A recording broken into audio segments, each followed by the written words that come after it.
Before we dive in, if you're new here, smash that subscribe button and ring the bell.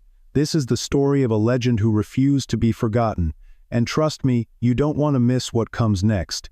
The news hit like a thunderclap. Meat Loaf, the rock and roll hurricane, the man who turned teenage angst into operatic fire, was gone.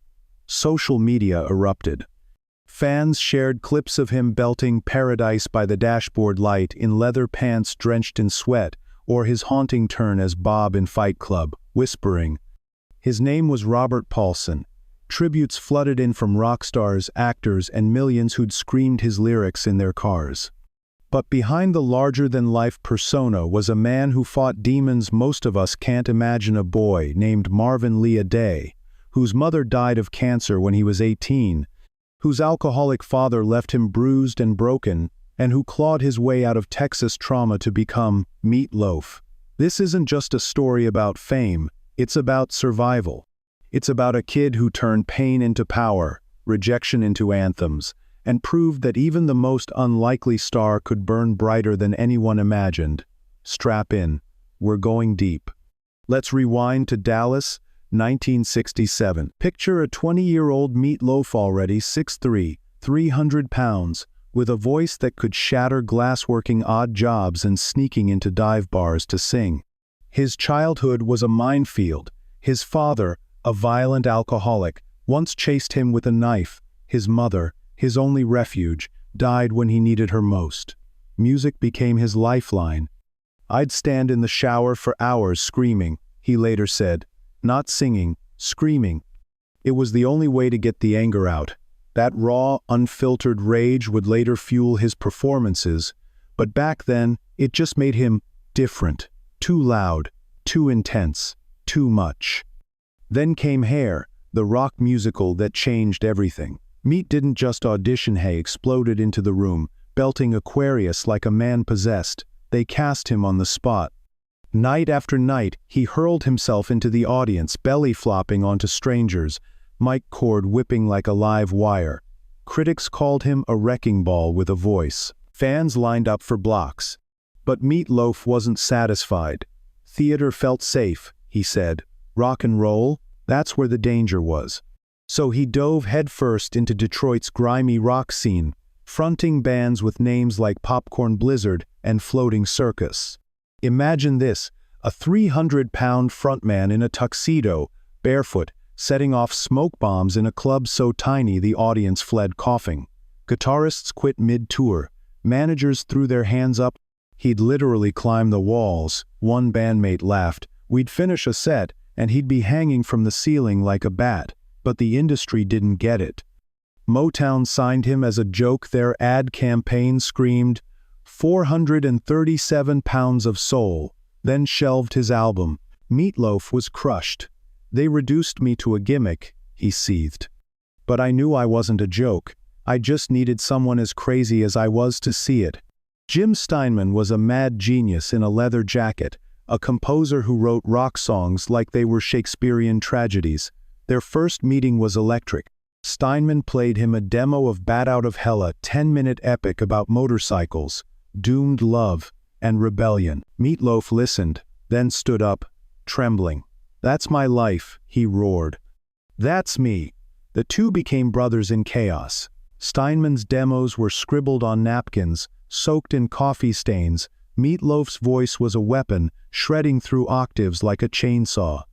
But the industry? They laughed. Label after label rejected them. "You're too theatrical," sneered Clive Davis. "Rock is Springsteen, not whatever this is." For 2 years they were ghosts, haunting recording studios, begging for a shot. Then came producer Todd Rundgren, a maverick who'd produced Badfinger and Grand Funk Railroad. He heard Bat Out of Hell and grinned. "This isn't music," he said. "It's a tsunami. Let's make it." The 1977 album was a flop at first. Critics trashed it. Overblown, pretentious. But then something magical happened. Teens started passing the vinyl like a secret. High school parking lots throbbed with Paradise by the Dashboard Light. Meat Loaf's voice, part opera, part demolition derby, became the soundtrack to first loves, first heartbreaks, first rebellions. By 1980, Bat Out of Hell had sold 10 million copies, but fame came at a cost. Meat Loaf toured non-stop, his body breaking down. Night after night, he'd collapse backstage, drenched in sweat, throat bleeding. "I'd crawl to the bus," he admitted. "But the second I heard that crowd, I'd rise like a zombie."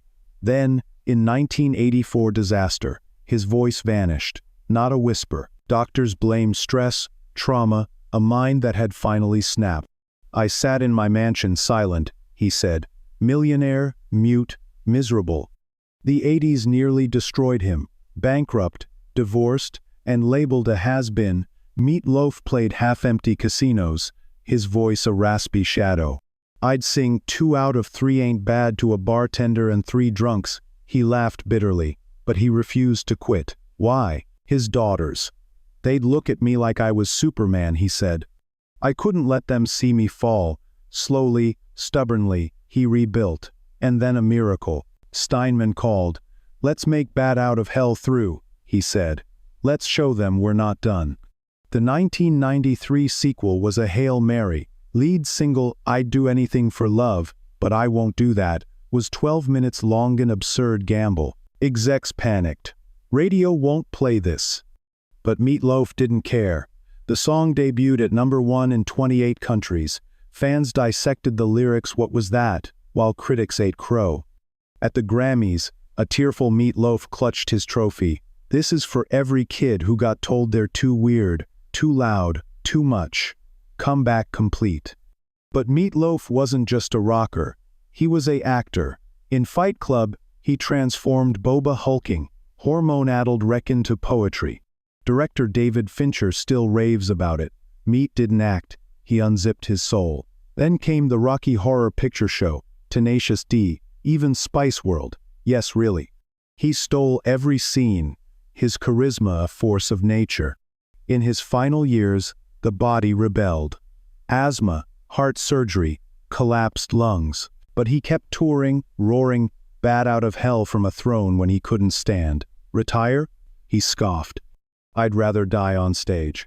On the 20th of January 2022, he did, leaving a legacy of sweat, tears, and anthems that still shake stadiums. If this hit you in the gut, do me a favor. Like this video, share it with someone who needs a reminder to never quit, and tell us in the comments what's your favorite Meat Loaf moment. Let's keep the volume cranked for the man, the myth, the meat. And hey, subscribe for more stories about the rebels who changed the game. Because legends, they never really die. Cue the guitar solo.